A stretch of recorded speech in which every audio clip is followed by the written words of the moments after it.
ఇదిగో మా ఊరు, అదే మా విలేజ్. ఆ ఇల్లు కనిపిస్తున్నాయి చూడండి, అవే అనమాట. అది వాటర్ ట్యాంక్.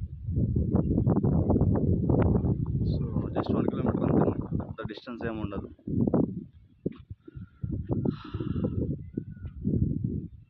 ఇది బోర్, అన్నీ ఫిట్ చేసాం కదా లాస్ట్ టైం. ఈరోజు మొత్తం వాటర్ కట్ చేసాం అనమాట. లాస్ట్ 3 days ఫుల్గా పెట్టేశాను.